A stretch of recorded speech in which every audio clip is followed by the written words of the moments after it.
Welcome back to day 8 of KeyShot World 2020 virtual edition.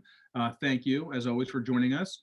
If you missed it, our first session of the day was at 10 a.m. Pacific time, and that was going over lighting essentials. So with Kareem Merchant, went through presets, all the different ways you can do lighting in KeyShot, how to set it up, how to edit it. So that was very informative. Thank you, Kareem. Coming up next is Lighting Advanced with Will Gibbons. So he's going to be going through how to customize lighting, how to do animations in lighting. And that's going to wrap it up for our hands-on sessions. So for those who have joined us, hope you enjoyed them. Reminder, all of the sessions are online, so you can check them out. We're coming back tomorrow at 10 a.m. for Designer Roundtable. So we're going to bring back Jacob Fine from Pepsi, George Lawyer from Spin Master, Will be there, Kareem will be there. We're going to talk about what we learned over these last couple of 8 days, what we love about KeyShot, where we see design visualization going in the future, talk about AR and VR a bit. So kind of wrap up the whole event here with a nice little Designer Roundtable. So come back and join us for that. Please do. Giveaway today is going to be from the wonderful people at 3D Off the Page. So we're giving out a 1-week 64 core render farm credit from 3D Off the Page. Thank you to them. Reminder also, our render contest is running. So renderweekly.com. You can go there and check that out. Render Weekly on Instagram, giving away a KeyShot license. That's going to run through next Monday, April 6th. So the winner of that will get a license. The way you enter is just basically go on there, put a render on there, tag it on the Render Weekly page, and it has to use one item from the KeyShot Cloud model library. So thank you for that. I also mentioned at the top, KeyShot 9.2 is coming out next week. A lot of great improvements, a lot of great fixes, especially around GPU rendering. So if you're doing GPU rendering, some definitely big performance gains there. Also, support for NVLink. So if you don't know what NVLink is, you can basically take 2 RTX 5000 cards, for example, and combine them to share the memory. So if you're using NVLink, that's on there. If you go to our forum and you see under the beta section, you actually can download and try it before it comes out. And so that was true for 9.1 and 9.2 as well. So with that, let's get started here. We have Will Gibbons with us today. I want to thank Will. If you don't know, Will used to work at Luxion, now has his own firm, Will Gibbons Design, has great tutorials. If you go to YouTube and you type in Will Gibbons, you can see Will Gibbons' YouTube page. He just did a video a couple days ago where he answered questions. People asked him questions on Instagram. You can follow him at Will Gibbons Design, so at Will Gibbons Design on Instagram. You can post your questions and he's answering them on there. It's a great thing he's doing because he's always thinking about the KeyShot community. That's why we love Will. And so with no further ado, here he is himself, Will Gibbons. Will, please take it away with Lighting Advanced. Thanks, Derek. I really appreciate the introduction. And I want to check in and make sure that A, my audio is coming in, and B, you see a white slide with the word KeyShot Workshop on it. Is that true? You sound great, and I can see it right there. Fantastic. Okay, well, thanks again. Again, it's an honor to be presenting another workshop for the first online KeyShot Render World. So hoping to take you guys through a little bit more of the details and build upon the foundation that Kareem built on this morning with the earlier lighting workshop.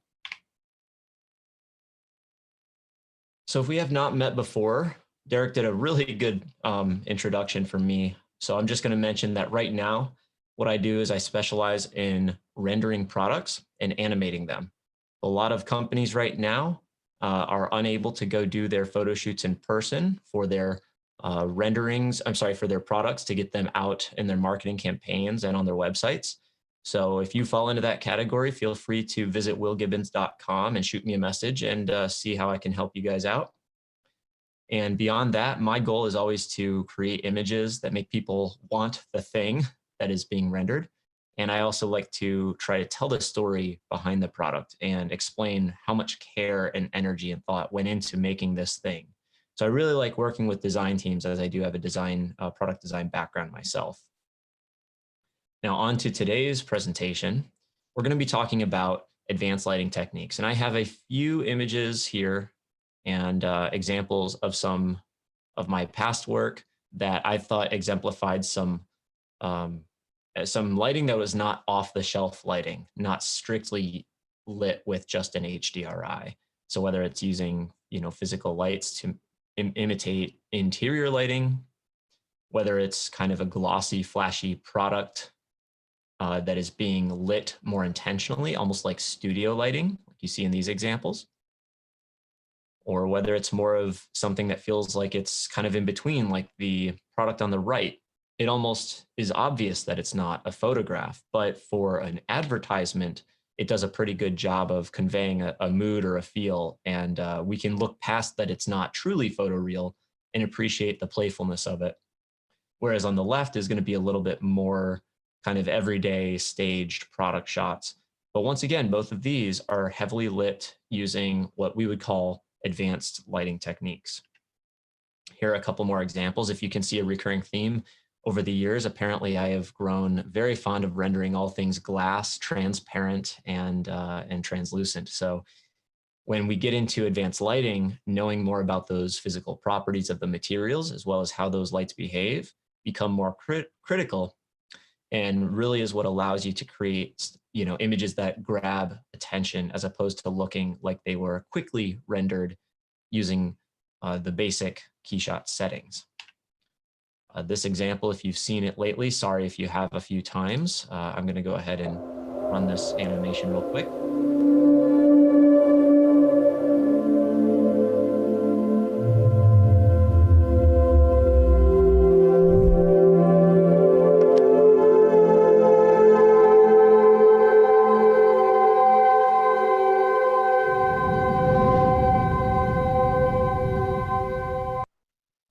So that animation right there, again, is just another example of using what I would call advanced lighting techniques to really tell a story. And that's what we're here to do today. So I'm going to pull from some real examples. I'm going to open up some KeyShot files, and we're going to look behind the scenes and actually dive into how some of those were set up. And outside of that, I'm going to do my best to demonstrate as many of these techniques as I can using the KeyShot scene that I've made available for you guys. That animation of the Wi-Fi router we just watched, that's actually downloadable. It's been made available for attendees here. I believe there are details somewhere. I'm sorry for not knowing exactly where, but KeyShot can supply those there. So without further ado, let's dive in. We're going to look at physical lights. We're going to talk a bit about shadows, actually quite a bit about shadows. We'll talk about ambient light and animating lights as well. Now, Kareem did a good job of explaining and setting up what physical lights are in KeyShot and what the types of lights that exist, kind of how to use them. So there will be a little overlap here, but I'm going to try to breeze past some of the basics here. And the first thing that comes to mind is how do we move and how do we point our lights? And this is going to be basically my sort of quick notes. So Control 5 is the default shortcut to add a plane. I almost always use a plane when setting up physical lights in KeyShot. You can go ahead and double click on that plane and set it to a light material. Use the shortcut O to open your geometry view. I suggest we use the geometry view to move lights around our scene and set them up. You can do a quick shortcut to select with Control D, and then you can set a target to your object and then manipulate it. So that has more to do with rotating your light. So with that, I'm going to pop into our KeyShot file that I have open, and I'm going to demonstrate this really quickly. So now we're in KeyShot, and we see the same file that I just played that was the animation of the router. And this first shot does kind of a good job of setting up some mystery with some high contrast lighting. This is doing something called backlighting, where the source of the light is directly behind the object. And the effect we get is this kind of halo or silhouette, which is really, again, all these are borrowed techniques from the masters of cinema. So if you want to learn more about how to do this when we're done with this workshop, I recommend you do some reading on classic films. Okay, so if we move on over, the way my KeyShot window is set up may be a little busy for some of you guys. I've got the real-time view on the left-hand side. I've got my animation timeline down below. We've got the project panel in the middle. This is where once I've set up my materials, I don't need the material library anymore. I'm using this project panel in the middle, which has our scene tree. We can edit our materials here, our environment, lighting, cameras, etc. Now this strip in to the right of that is studios. So again, if you haven't played with studios, it's a super powerful feature in KeyShot that I think is fairly unique to KeyShot. I don't think a lot of other render software have an equivalent of studios. And this is how I build and manage my animations, which I think is another little key insight that you might take away from here. Now to the right of that, we have our geometry view, and this is actually going to be where I'm setting up and manipulating my scene most often. And if you look here, we can see there is the Wi-Fi router right in the middle. And then we have this red box, which is our camera's field of view. And then this big light or this plane behind it is what's backlighting our object right here. So talking about some of these light settings, if I double click on it in the geometry view, we see its, or that light's settings, the material properties in our project panel. So I like this layout because everything's where I need it and I don't need to be closing and opening windows all too often. Now you can see that apply to back of geometry is turned off. If I turn that on and I make it visible, I'm sorry, not apply to back of geometry, visible to camera was off. That is why and how we could put this big light behind our object, but not actually see it. So one of the first things that you may want to consider is one of the perks I think Kareem mentioned was with these physical lights is you can often make them invisible to the camera, but still have them cast light into our scene. So that's one of these things that once I've set up my physical lights, if you don't ever see them in the real-time view, it's because I've made them invisible to camera. So something to consider.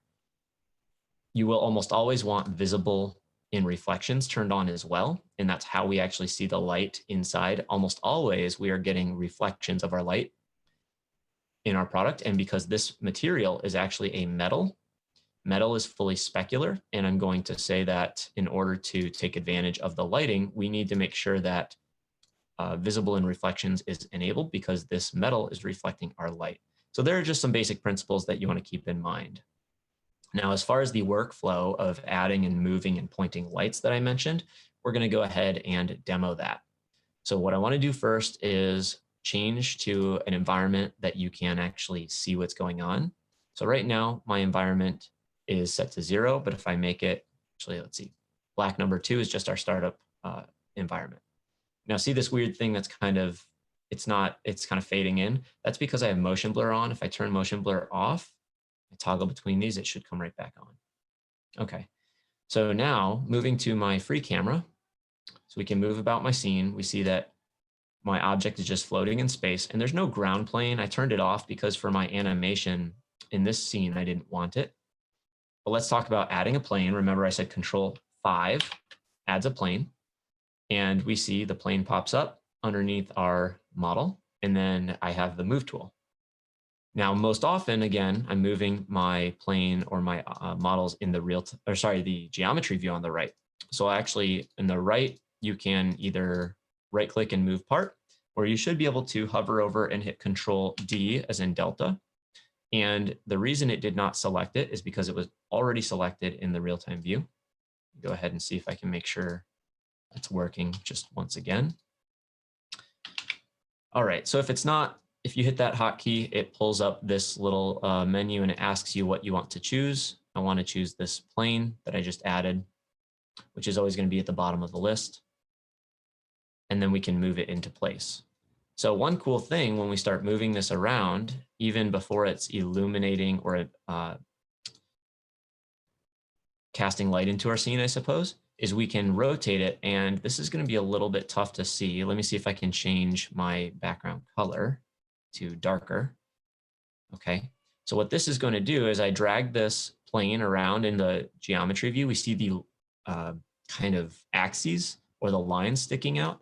This is what I use to make sure that I am pointing my light where I want. So I know there was a question earlier about that. It's not a true target, but you can drag it around and see and make sure it's kind of aligned. And this will work for all objects, whether they're lights or not.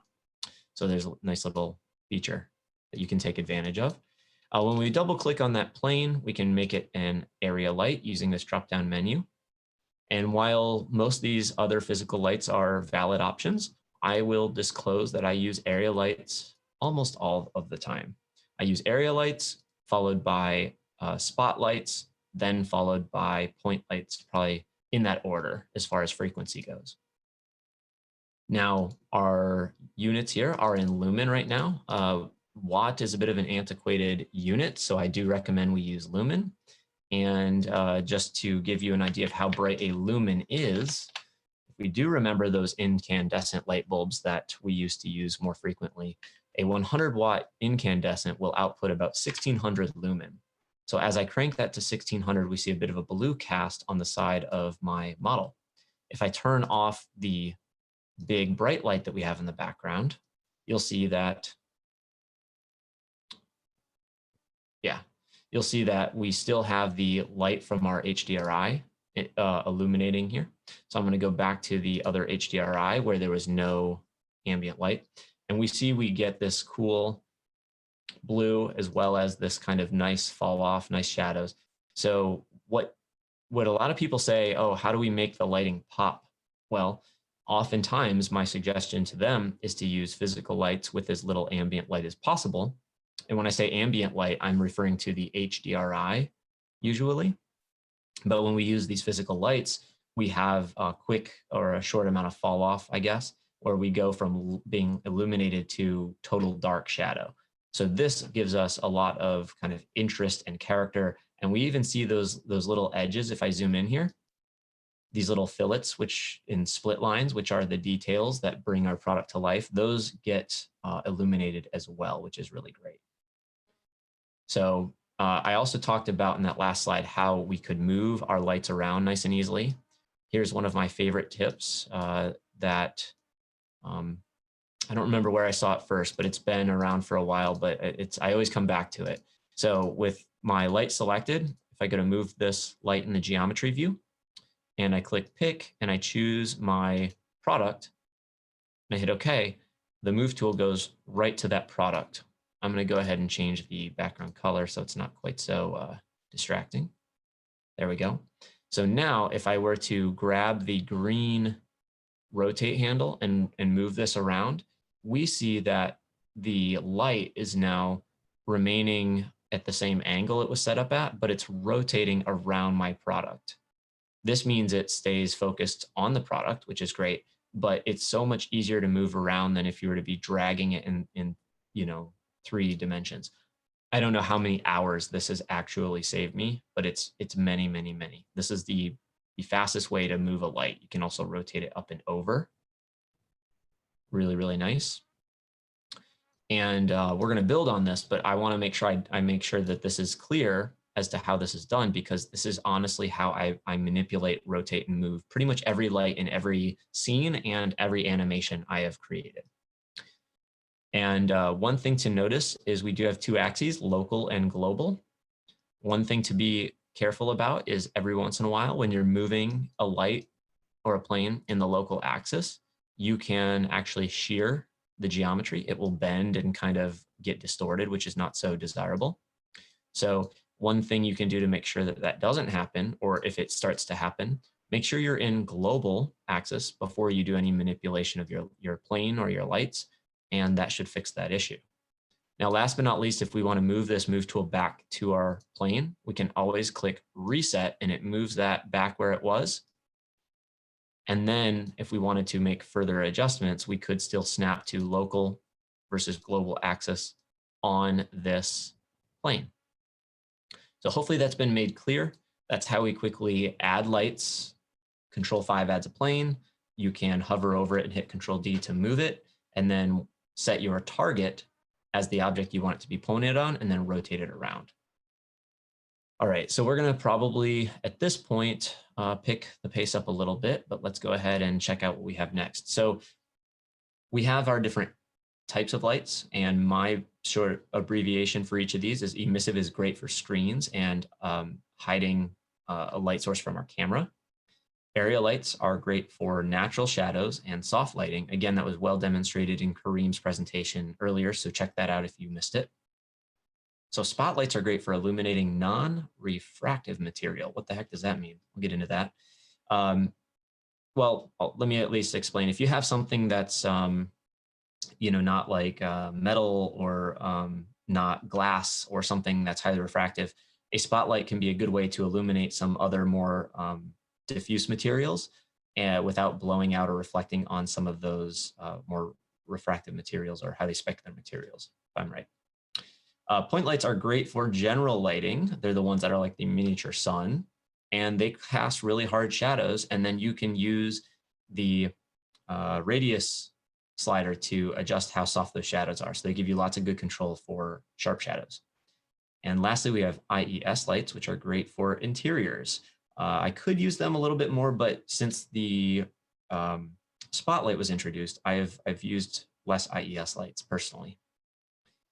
Next, I want to talk about, we talked about lumen versus lux. Actually, we talked about lumen versus watts. So lumen and lux are two different units. One will disregard the surface area or the size of the light object. One will take it into account, and I'll show you that in a second. So rotating axes on a couple of light sources, or I guess at least on IES lights, will save you time. That can flip the direction the light points, which is nice, without rotating it. We also have something called a multiplier, which is based on a real light value. This is a feature of two of the light sources, such as IES lights, and I believe might be for, sorry, there's one more, I'll check. And then lastly, radius will soften shadows. We also talked about that. And before we move on, I'm going to go ahead and show you some of these. So first off, we have this light over here. And what we want to do to demonstrate this next point is I'm going to right click on that light and duplicate this piece of geometry. And I will move one off to the side. I'm going to scale this one down to make it much smaller so it has less surface area. It's about the size of a postage stamp. Now on the other one, I'm going to right click. Actually, I just hover it and hit Control D and then scale it up so it's much larger. A little bit bigger. There we go. So naturally, what you can see already, these two light sources are the same brightness. They output 1600 lumen, but by making one of them much larger, it doesn't look as bright. So if you're going to have the light actually visible to the camera, like it's emitting a light, this is going to take into account the surface area because it's taking a brightness amount and it's spreading it out over a big space. If we were to change this to lux and then go to the other one and change this also to lux, they will be the same apparent brightness. That's because it's lumen per square meter. This is important for, let's make this like 5,000. So they're both brighter. So this is important for if you have a couple of different light, like physical light sources, but you want them to appear the same brightness. So just to demystify that a little bit. Now, if we were to look at a different light type, we have both, I think, so emissive just has an intensity slider, whereas IES lights have what's called a multiplier, which is a factor it multiplies the actual brightness of this object. So if we took it down to 0.5, it would be half the brightness of that object in real life. And also, we mentioned these axes. This is a fairly new feature of KeyShot, so I did want to point it out. These axes will rotate the light in different directions.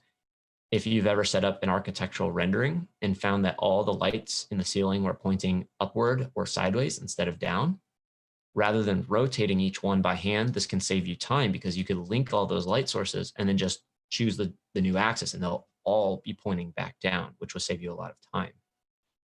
And then last but not least, we have this radius slider, as I hinted at earlier.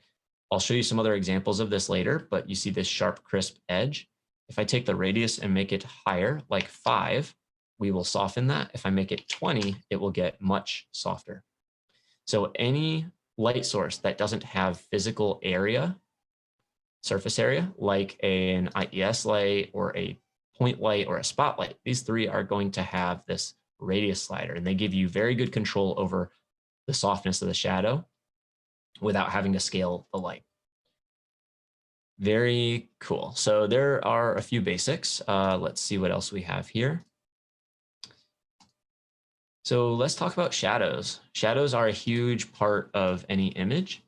And I wanted to talk about art direction. So this is when you want to make changes to an image or have lots of control over how it looks because you want to improve the aesthetics. This is done a lot in advertising and marketing images. So even though something may be physically accurate and look correct in the real world, somebody somewhere along the way says, well, we'd actually like it to look more like this. Can you do this? And they're asking you to kind of break the rules or make some changes. This is where we can do this. So shaping position lights carefully. So the actual location of those lights have a big impact on our image. We also have the quantity. So every light is going to cast a shadow. So if you don't want to have two shadows, but you want to have one in your scene, one strong shadow, then you need to reduce your light sources. Color, of course, can be controlled by ambient light. So this is something not a lot of people are familiar with, and we're going to show this in a demo in a second. When we change the color of the ambient light, which is usually the less bright light in the scene, usually from like an HDRI, that can actually tint the shadow. And then lastly, value is also controlled by ambient light. So how bright your shadow or how dark your shadow is. So let's go ahead and show what we're talking about here. Now I want to get out of this pitch black outer space type shot.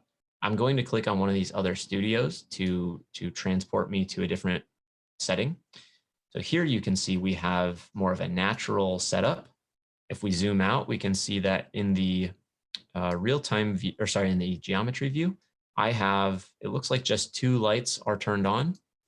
And that's giving us our two light sources and then putting 1/3 of this object in darkness. So we have very few notable shadows on the ground. These shadows are very soft and diffuse.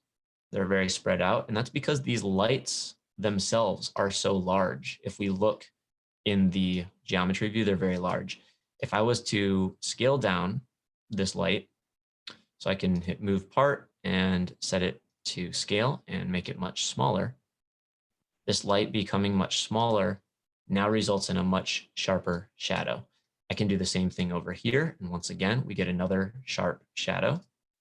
But these shadows can be very distracting, especially if they're kind of contradicting each other. There's two different light sources. So we're better off understanding what we can do about those. And again, if we want one shadow, that's going to have to do with maybe instead of scaling down both of them, maybe we only scale down one of them. I'm going to hit Control Z. So now we've backed up to the point of just one light being small. So we have one strong shadow and we have one soft shadow by the secondary light source without losing our light that's being cast on our object here. So another thing we can do is we can tint or control the color of our shadows, which is really cool. Right now, we don't have any ambient light in the scene. So we have one of two ways to do this. We could go to the light that's not so sharp and I could tint it. Let's make it blue. And I'm gonna have to go pretty strong on this. I'm gonna go very saturated. And then I'm gonna go to the other light that's in our scene. I think it's this guy. And I'm gonna make it very orange. There we go. Hopefully this is something that you can see this pretty easily, but the shadow that is the longest and sharpest is now blue. And that's actually because it's coming from the larger, more diffuse light source here. And we also have now in this other direction a more orange shadow, even though it's more spread out. Basically, the shadow that is coming or being cast by the light source is going to take on the opposite color. So the orange light on the right side is casting a blue shadow because the blue light from this side is actually filling in or spilling into that shadow, and vice versa. So it's too subtle. Yeah. So the orange light here is also making this shadow that's being cast by the blue light more orange. That makes sense. So there's two ways we can control shadows there. We can also do it with an ambient light, more like our HDRI. So what I'll do is I'll set these two lights back to more of a neutral color here. And make sure that, let's see, something like this. And now if we go into our HDRI and go to the something like this startup, if I go to the HDRI editor and I colorize this HDRI, we'll make it yellow. Now everything becomes yellow. But there are ways where you can, let's go ahead and do this, but make it not so bright.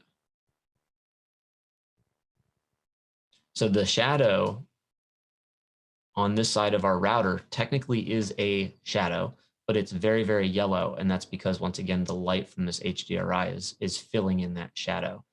There is, in some cases, some reflection of this HDRI on my object. There's no way around that, but you can sometimes use, you can see these other sides are not nearly as yellow or colored, but anywhere there is shadow, they pick up the color of that HDRI. So there's a lot of ways you can kind of color contaminate or colorize a shadow.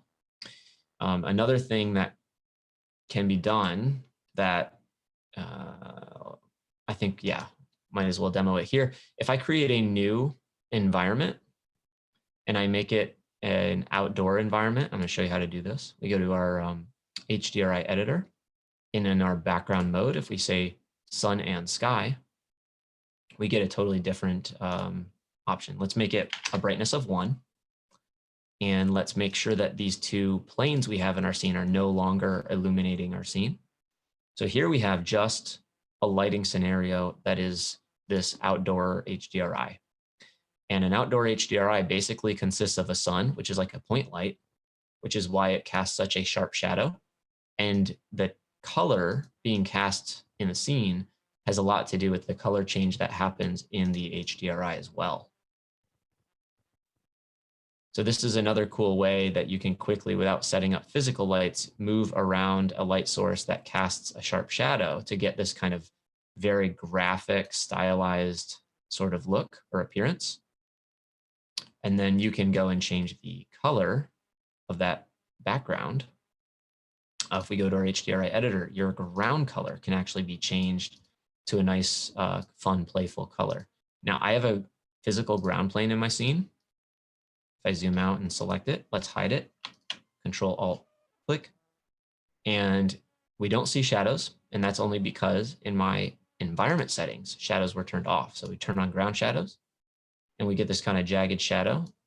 Make sure that we refresh or generate full res HDRI, and then that jagged shadow will go away, and this will be much more refined looking. So you can even have fun playing with just the sun and sky, doing this kind of outdoor shots, even though it doesn't look like it's outside. You can change the colors of things to have more fun with your model. So yeah, let's go ahead and see what else we have. So to talk, let me make sure I didn't skip over anything here. Yeah. Okay. So for creative uses of light, we can talk about things like metaphor, composition, mood, or narrative. So if we look back in some of my earlier examples, we had, this is what I would call narrative, but also mood. It's kind of this is like from a bedroom. It's got like this lighting that's warm and comforting. These are more of kind of like a cutting edge futuristic type concept. So the lighting is a little more crisp and a little more sterile, and it's supposed to look a little bit more manufactured. While we're looking at this image, I'll even say on the left, you can see there's some blue light on the wall here. Then there's some yellow light. There's a soft shadow. There was an IES light, or sorry, a point light, an area light, I think 2 area lights, and then the actual light here, and some HDRI fill light just for this image on the left. So you can mix and match all your light sources, of course. Let's see, if we go back to the slides. Oh, and then some of these cases too, you can communicate, if I want to make this red liquid look like it's, I don't know, more important than it is, there's different ways, these both make these look like premium products, or maybe there's a little bit more of a And the one on the left is a little bit Raiders of the Lost Ark. It's on this kind of pedestal, both metaphorically and literally. And then, you know, this light with this kind of atmosphere fog is doing its own thing. So just some stuff to think about there. Mood, narrative, yep, all that's going to come from using light. So shadow passes, this is an interesting thing. I don't want to dwell on this too long, but to give you some ideas, there are some ways we can use, or sorry, set up our scene so we have control over our shadows in post if you're going to go to Photoshop to make some edits. So we're going to add a ground plane. You can put that into a new model set if you want. Unlinking our material and changing to emissive. So I'll explain what we're doing here in a second, or I'll show you this. We're going to make this no longer visible to camera, and then we're going to set our environment background to black and then render as a transparent PNG. So if we were to look in KeyShot, what this means, let's say we want to, I'm going to go ahead and make a bit more of a, let's go turn our physical planes on for our lights and turn off the sun and sky. We're just going to go back to the typical. Let's do this. We're not going to colorize. So we're going back to the kind of basic startup environment. And then where's my ground plane? I want that back. So my ground plane, here we go. So now we have our shadows and our light sources. And I will move, let's see, I think I want to move one so it's not creating quite such a long shadow. That is my small light. So if I go ahead and select this light, move, let's scale it up a little bit bigger, and then maybe we want to move it. So I'll click pick and I'll choose my object. And maybe I want to rotate it more overhead so that shadow is shorter.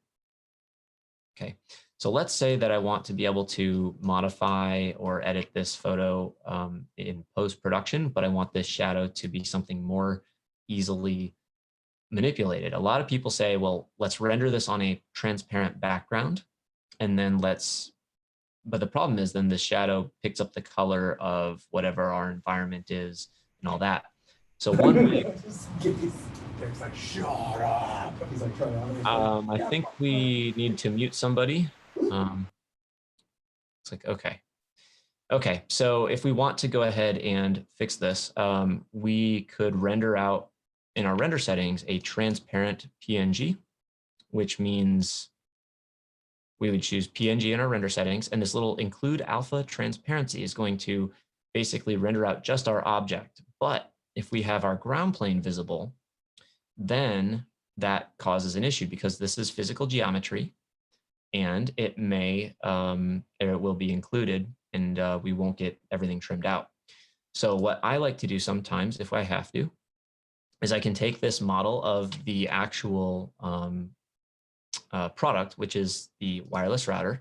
I'm actually going to create a new model set from this. So I'm going to go down to right click and say, create model set from selection. And I'll go ahead and call this one shadow pass. And then I'm going to turn off link materials because I'm going to change them. And we'll just include hidden objects, make sure the whole router is in there, and we'll say okay.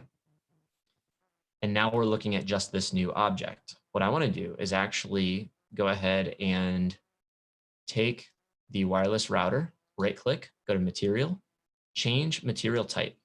So this entire router is going to be turned into a material called emissive. And what I can then do is go to my in-scene materials. Here's a little hack. We're going to say show by visibility. And then we're going to grab the this one, doesn't really matter which one, I guess. And then we're going to hold shift, select all of them, right click and link materials. And now they've been made into the one emissive material. And we can say, do not make them visible to camera. And then we can also take them and turn them black. Don't make them visible to reflections, all that stuff. It's like we're still seeing something there. That might be a little bit of an odd thing going on there.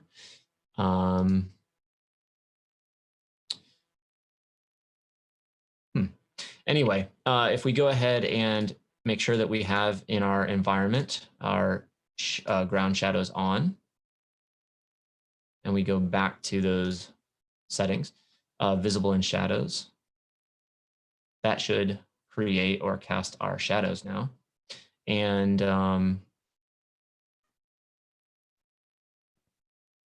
like I'm getting some weirdness here. I may have to, I may have to abort this example. Generally speaking, what we can do though, the idea is to basically turn this object into something that is not seen by the camera. And then it can still cast a shadow into the scene, giving us our shadow on the ground. And then from there, we can make sure that our environment is set to pure black. And if we do this and we still render out as a transparent PNG, we should, with our include alpha transparency, still be able to get our shadow on the ground without with our transparency, and then that can be still used in Photoshop. So I know it sounds like a kind of a crazy workaround because you're seeing just an all black image here. You can also render out all your render passes, which gives you, as many options as possible. We could also render with a Photoshop document and choose add to PSD, which will layer all of these up in their individual layers. And that as a safety net gives you even more, another shadow pass as well. So just trying to give you as many options as possible. And again, the reason this would be rendered on all black is because the shadow itself will blend with the color of the background. So if the black shadow is blending with black pixels, then we're not going to pick up any sort of light or mid grays inside those shadows. Okay, so I'm going to jump to a different studio just because I've kind of made that other one look all crazy. And the other thing I did, I want to make sure that was clear. The reason I made a new model set with that router in it before changing its material type was because it's kind of a destructive workflow. I didn't want to change the whole thing and then have to backtrack.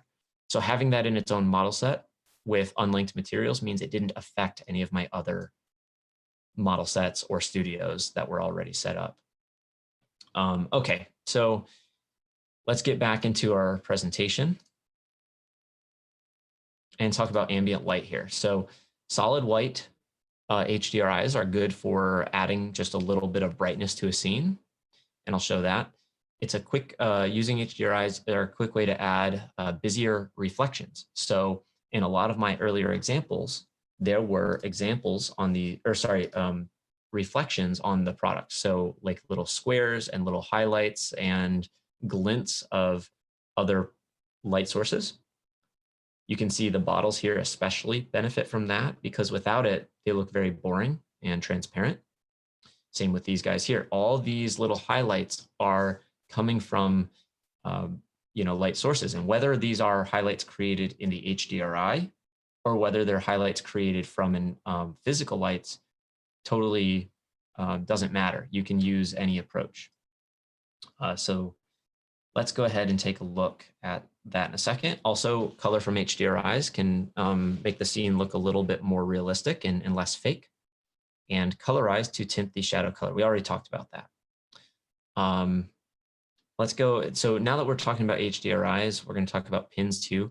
I'm going to show some ways we can create some interesting lighting with some HDRIs only. So in this example, we have our physical lights, but we're going to turn those off. And we're going to create a new HDRI from scratch.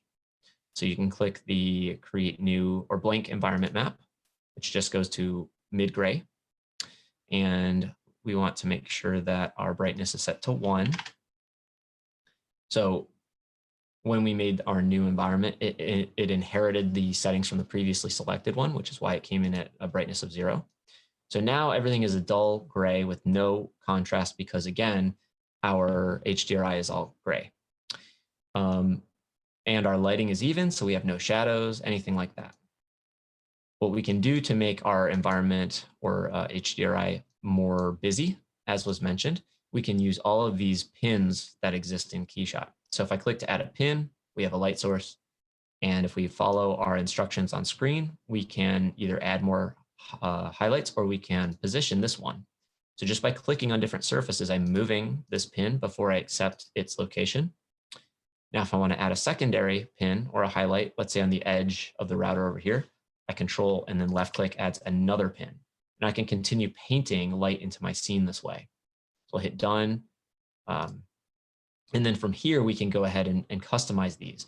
Because this model has a very rough matte finish, it's not going to show every individual light source as much as if it was glossy or like a kind of more plastic finish, but we can go and change the shapes of our lights as well, or our pins, to give us different effects. We have, let me go ahead and change this material to something that's a lot less rough. So I'll go ahead in our material graph and go ahead and do, here's my roughness. I'll go ahead and just pull that off there and make my roughness. This is for the bump, and this one, make sure we're seeing this right. Okay. Cool. So in this material, we also have our bump. I'll go ahead and turn that off for now so it's just super shiny. We'll add just a teeny bit of roughness, like 0.05, 0.02 maybe. And right now we can see our lights being reflected, our ground plane being reflected, all that stuff. And again, we can use just this HDRI to come up with some more interesting shaped reflections. We can also make them tall and skinny, you know, just get like the skinny, tall reflection here.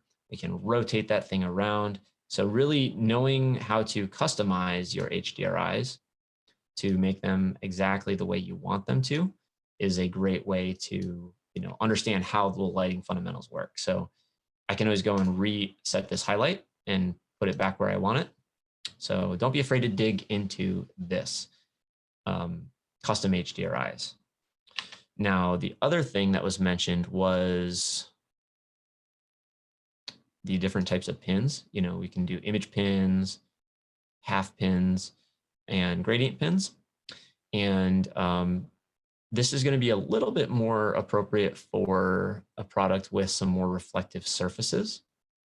But just to make sure you're clear on what I mean by all this is when we go to do, like, let's say we don't have an HDRI of something that we want, but we do have like a high-res photo of a room or environment that we took with our phone or something, we could always go and use what's called an image pin. And then this would load an image. And, you know, let's see, if we go, you know, you can browse for any sort of image that we have. Let me just go into what's in the desktop. We've got a couple of images in here. That's actually an HDRI. Let's see if we have a still image in one of these guys here. Maybe not. But in this case, you can basically still just pull in any sort of image and then drop it right on top of your HDRI and manipulate it. And it too will be reflected in the surface of your product. We also have things like gradient pins. So if we want to go ahead and do this, this gives us the ability to not only fade between colors, but we can change it into, where's our angle? We can do some pretty crazy stuff with this angle. It makes it look almost like kind of like a spiral. You can change it to rectangular. You can even cut a pin in half, which, you know, gives us those sharp marketing like reflections where you can have a sharp edge to it, but then the rest of it fades out. So lots of stuff you can do there as well. I want to make sure that I do get into some of these lighting scene setups as well as animating lights, because that's another thing that was has been asked quite a bit. So what do we do when we want to animate our lights? So the animation I showed us in the beginning with this product had lots of light moving around. In fact, that's most of where the animation came from. So a lot of this is going to happen in the material graph. And I'm going to start off by talking about curves. And it replaced the number fade node, if I'm right, from KeyShot 8 and prior. And it offers control over the speeds. We can do some more advanced things with how much our light changes. So to demonstrate this, we're going to pop back into KeyShot. And in the example, like, let's see, this last scene, if I go to this last studio, let's see where we're at. So I need to make sure that my environment, so I turned off those two lights. Let's turn those two lights back on. And we've kind of gone a little bit crazy with our materials. That's okay. We'll fix that. So in this case, if I drag my timeline, you can see that we're moving things around. Let's get a little bit more detailed here. And let's make sure that our camera is the right one. All right. So if we're going to move through here, we're going to see that our lighting changes, and there's a bit of a fade going on the left side. So the router that we're seeing now, if I scroll ahead in this timeline, we can see that this sequence in this studio I wrote was from second 7 to 13.5. So in the timeline, I'm starting at 7 and moving to 13.5. And a few things are happening here. We are not only rotating our camera, but the light that's spilled on the side of this object is very, very bright. And then it fades out to basically nothing almost. And then as the camera comes around, these lights are also blinking on and off. And then we zoom all the way in. So a couple of lights are being animated here. And it looks like the first one is going to be up in, let's see. Yeah. So we have two curve fades right here. And let's go ahead and check these guys out. So if I go into here, and I think it's, I believe it's this light. Let's go into its material graph. It's not that one. Let's check this other one. There we go. So when we double click on this light here, our camera on the right-hand side, the light behind it, kind of backlighting it, is going to be animated. And we can go ahead and check this thing out. If we go to our material graph, we can see our curve fade.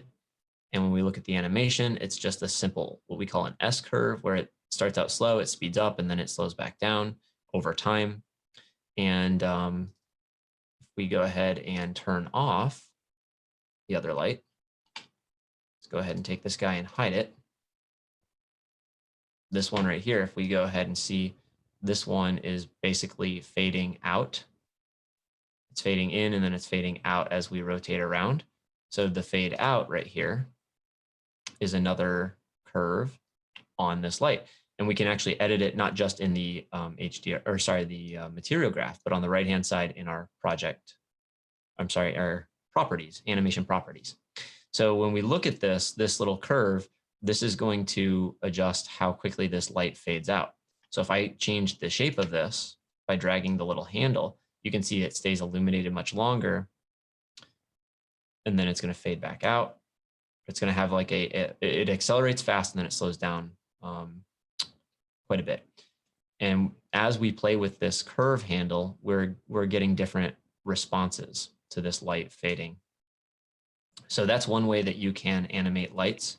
If you simply want to turn something on or off, we'll go ahead and do that. So let's actually hide this light.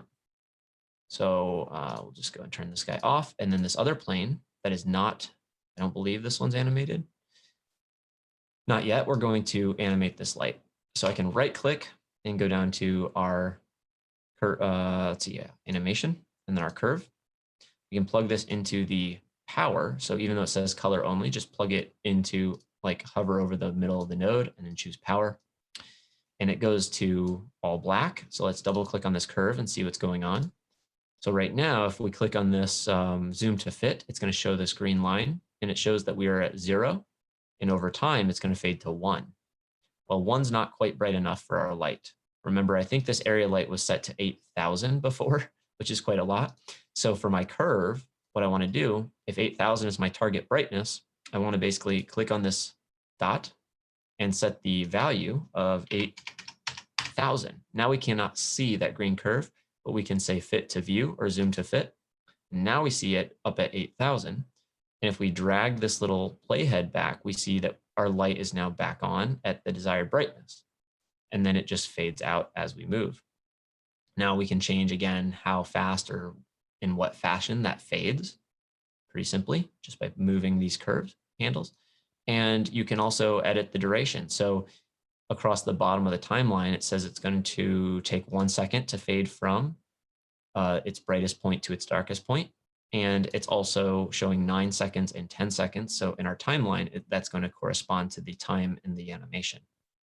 So pretty simple, really, to animate a light turning, on or off. And what we can do is we can actually go even further and turn them on and off repeatedly, which is something we used to have to use the color fade for. And I want to actually show where I already set this up, because these little blinking lights flash or turn on and off. And that actually took quite a little time to set up. But once I figured out how to do it, then I could apply it to all of them. So let's actually take a look at them. This folder contains all the lights blinking, and it's going to look more intimidating than it is. But basically what I did was I started with just setting up one blinking light. And if we go ahead and turn off our camera so it's not rotating. So we have all of our animations here on the side. Looks like it's going to be this one. We're going to turn that off. And now I'm going to just move my camera. Okay. So if we zoom in here, we should be able to see those lights.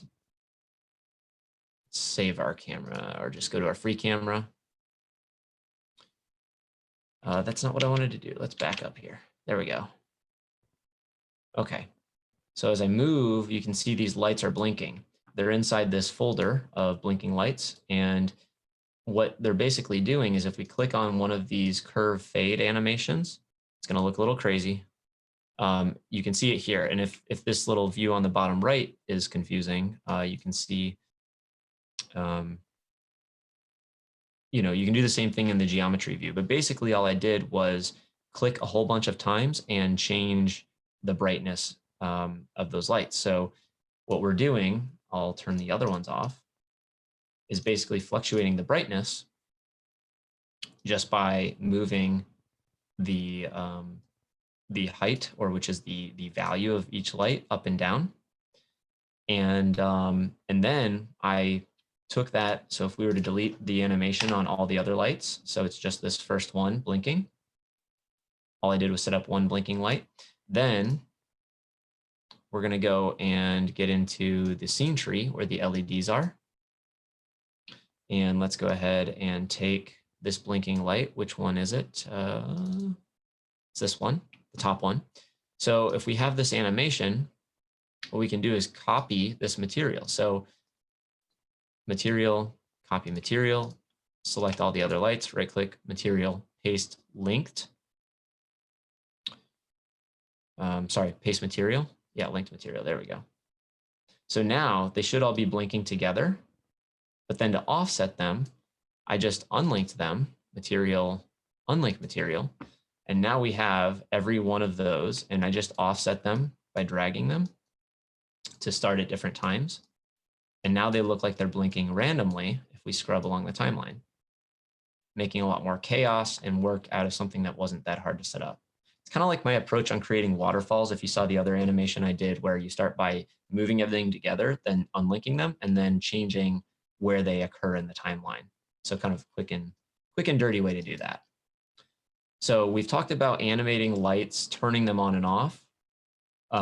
We've also talked about moving lights physically in our scene by using the move tool. We basically animate the position of a light the same way we move it. And what I mean by that is just to take this light that's on right here. I'm going to go ahead and create an animation of it. So it's selected in the scene tree. So I can right click and say animation and just do a rotation. And now we have this green bar.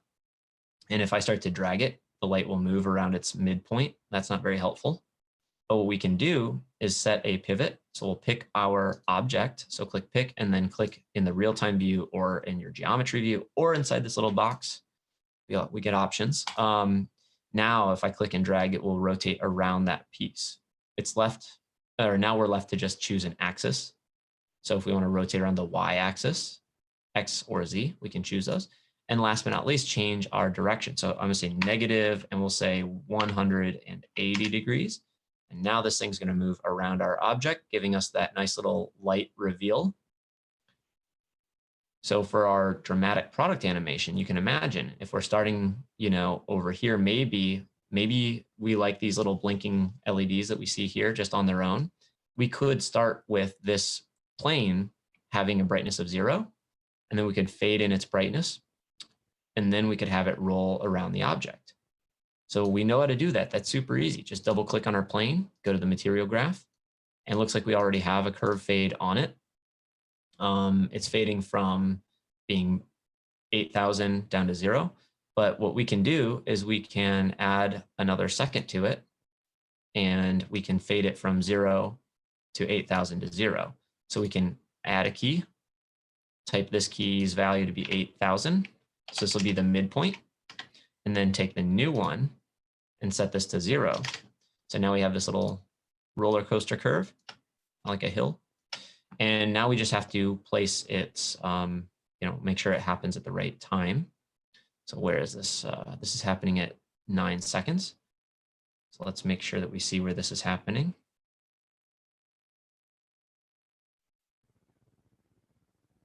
So if we go to 9 seconds, it's off, and then it fades in and it rotates around, and then it fades out again. So we have both of those happening at the same time. Really, the whole process becomes rinse and repeat. A lot of the animation work, whether it's animating lights or products, is a matter of patience and using these building blocks to create something compelling. And part of it's also happy accident. So I love the silhouette that we see right here with one harsh light and these little lights. I might be playing around and like this and take a screenshot, which is this tiny button in the lower right-hand corner. And that puts it in my renderings. And later I might use this and say, this is a powerful composition or image. Maybe I want my presentation to either start with or end or have this part of it. So playing around is a huge part of making these animations as well. All right, let's see where we're at. Time-wise, I know we've just passed the hour mark, so I want to make sure there's not too much more to go. So our color fade, we didn't talk about this. This is another material graph node, and the main point that we would use this, or the main purpose we'd use this for, is for fading between colors. So just like we did our curve fade, we can go into this light and change its color. So we have the animation called color fade, and we can drop this right into our color, and this will just fade from white to black. Now, of course, this, if a black light's not going to be visible or bright. So in this case, we may want to fade from white to blue to white again. So I'll set those to white, and then maybe set this middle one to actually let's go like a yellowish color, something really easy to see. And then this is happening starting at 10 seconds. Let's actually make it happen at 9-second mark. Oh, that's for that individual duration. There we go. Looks like I'm moving this little guy around. Okay, so basically as we move through this animation, we should fade to yellow and then fade back out. And you can mix and match those as well. So that's quite easy. Really, again, if all you have to do is change from like red to green or a couple colors, that is a good way to do it. I will say you can do as many of these stops as you need to add as much color as you want. There's kind of no real limit there. So if you want some more interesting sort of effects, that's a cool way to do it. Alrighty. We also have our color to number. Now, this is not 100% a light specific node, but this is a node useful in the material graph that allows us to ingest grayscale values and then convert them to brightness values. So if you need to this might be a little bit for a bit of an antiquated workflow, but if you are not on KeyShot 9, I suppose, and you wanted to do an animation where you're using a color fade to basically turn a light on and off, you could make this white, you can make this guy black, and then make this one white and black and so on. This is how we used to have to kind of make lights blink in KeyShot. But then you could use this into the power and then use a, I guess with the color fade, you were able to add a color to number, which would allow you to convert those white and black values to brightness values. So if your light had to become 500 or 5,000 lumen, you could do that. And this would convert those grayscales into brightness values. But thankfully we have our curve node, so that's not quite a workaround we have to use anymore. Let's see what else we have here. We also have, oh yeah, we have a free tutorial. I do have a thing on Gumroad. This is this blinking LED animation tutorial as well.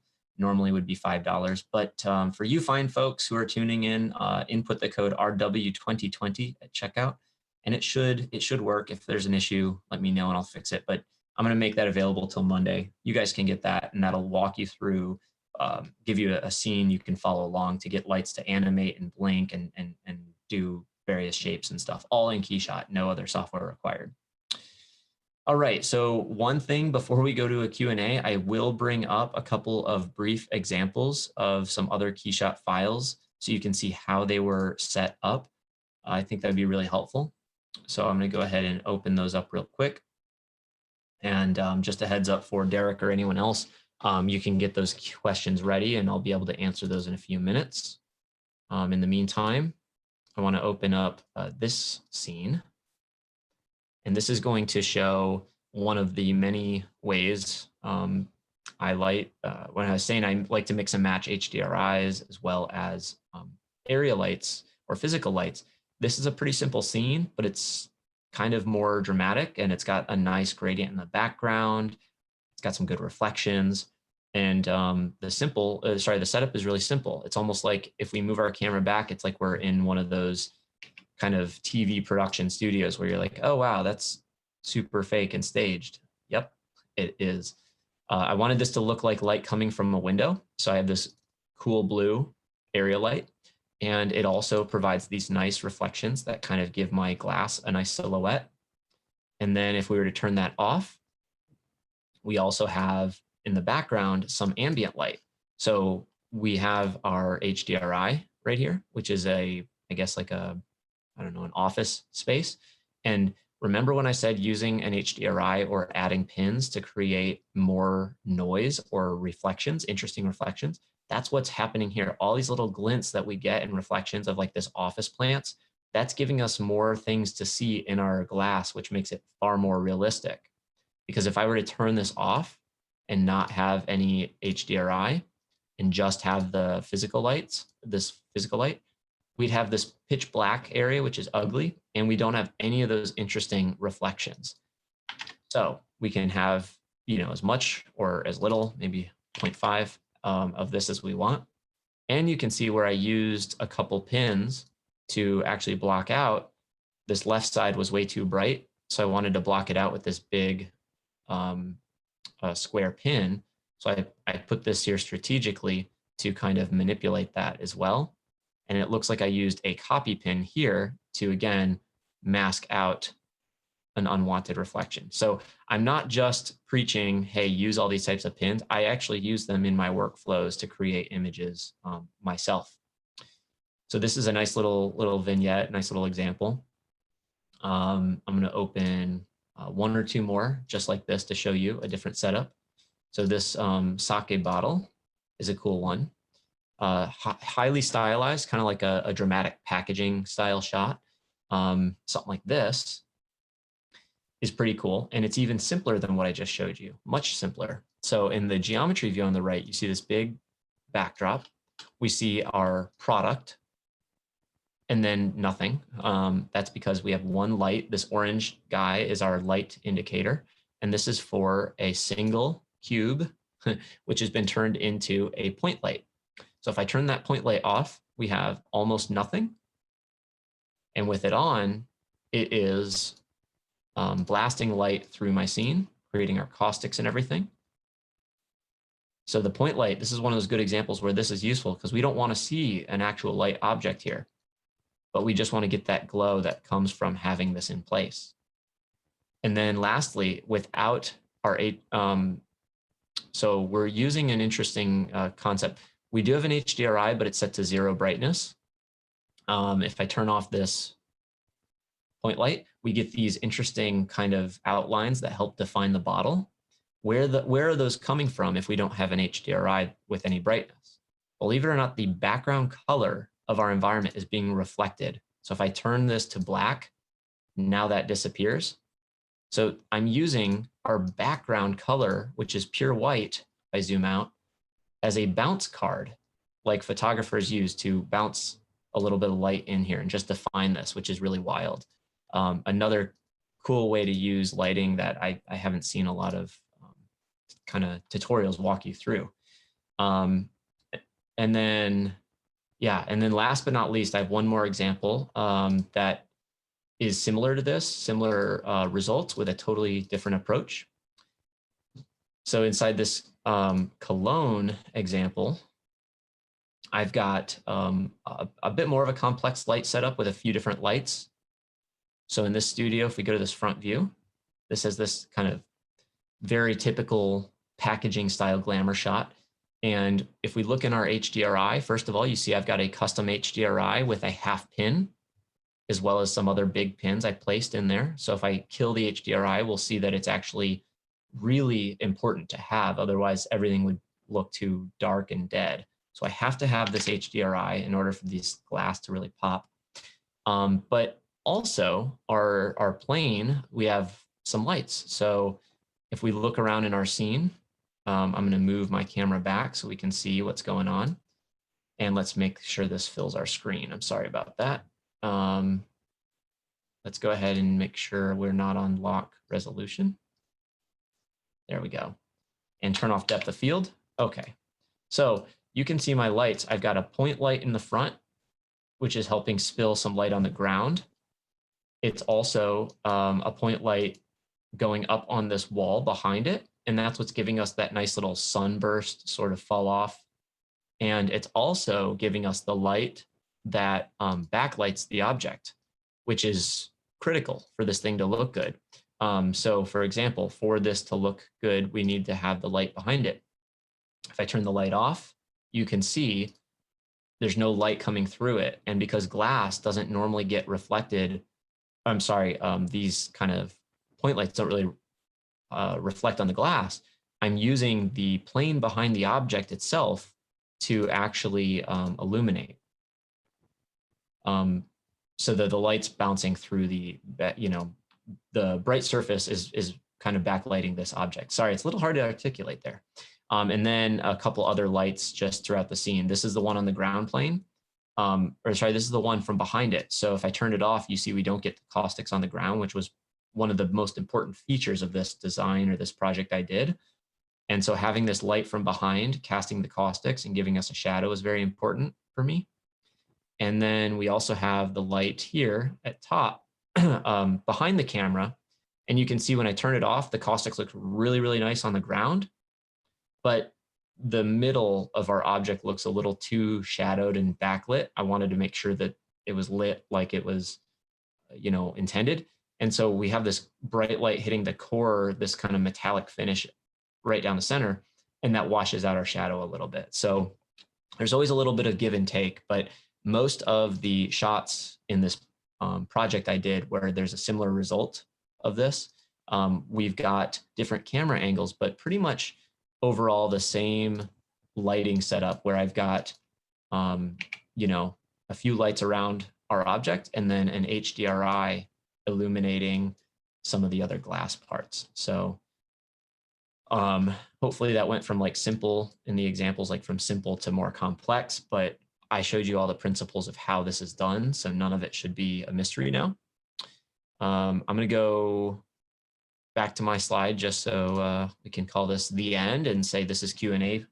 I'll be happy to answer as many questions as I can, but for those of you who have to bounce, thanks for your attention. And for anyone here, I hope you got something you can take away with this. So with that, I'm going to give it back to Derek and can let me know if you have any questions. Great. Thank you so much, Will. That was very, very informative. And thanks for those examples at the end. Some folks were asking, is any chance that those examples are downloadable from somewhere on one of your websites potentially? Good question. So I do make tons of scenes and projects available and models. A lot of these that make them into my personal portfolio, I have held on to because I don't care to see derivatives of those. I don't think these are any examples, but if anything, if there is anything, you can always head on over to willgibbons.com/downloads, pop your email in, and there are tons of other scenes and stuff you can grab for free to follow along with tutorials on. So yeah, sorry. Yeah, to understand, one person's asking, approximately how long in the example of the perfume bottle would it take you to kind of dial in all those different light settings? What's sort of your average time to get to kind of get to where you're happy with it? Yeah, that's a good question. These days it's tough because a lot of these kind of passion projects, personal projects, this is not a client project here. I just would mess around with a little bit each evening or on and off for like weeks. That said, to dial in maybe one view, like this, say this front view, something like this. If you're talking about, say, the materials were already created and it's just a matter of getting the lighting and the camera set up, probably about an hour, maybe a little less. Because setting up the lights are fast, but then accurate positioning and then going back in and creating, I would set up those 3 physical lights, but then going back in and customizing an HDRI to make every little piece here pop the way I want it. That's the more time consuming part. Great, thank you. And Dries did a great job of answering a lot of the questions for folks as we're going along. But there's a couple of things I would ask you to kind of show folks. If you can go into the HDRI editor tab for me briefly. One person's asking how they can flip or tilt the background in the HDRI editor. So if you can kind of go down to the transform tool and show, where am I? It's all right. I know what you're asking. It's not going to be visible in this because this is a procedural HDRI, one of which no images are being used. Now, if I were to go into, let me grab one. Sorry, let me grab one from the environment or library. Let's grab an image-based one like the kitchen or bathroom. I'm sorry. So we have this bathroom HDRI. Notice that the background is selected. As long as there's an image there, then we can do a tilt, which rotates around one axis. And then, of course, the rotation is the same as the rotate in here, which is just rotating it around.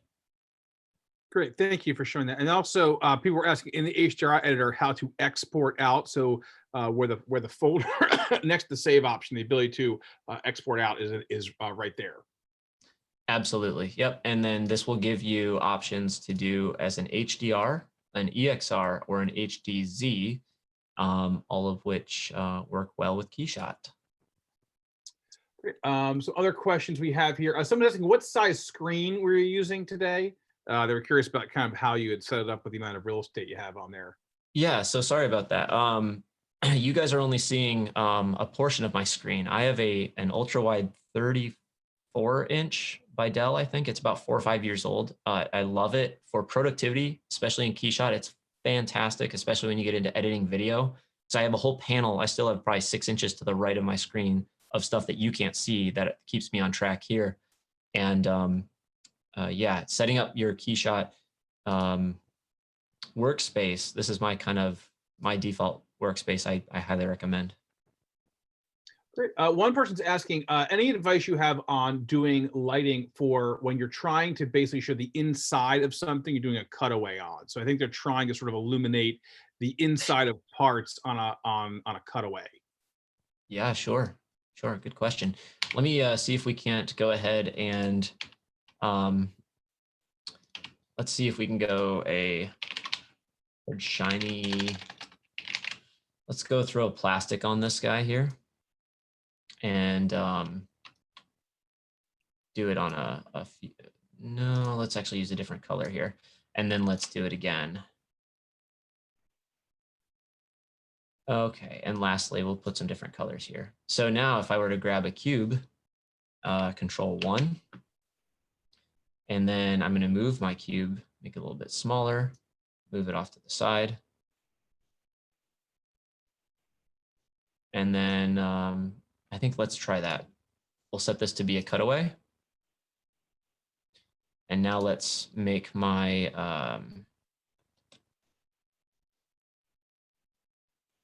where'd that go? My bottle. All right. Why is it black? Dries might know. My cutaway's black. I'm not sure if that's a render setting of mine or not. Quite interesting. But what I was going to say is, okay, let's ignore the fact that the cube is black for now. I may have some sort of something set up that doesn't like it.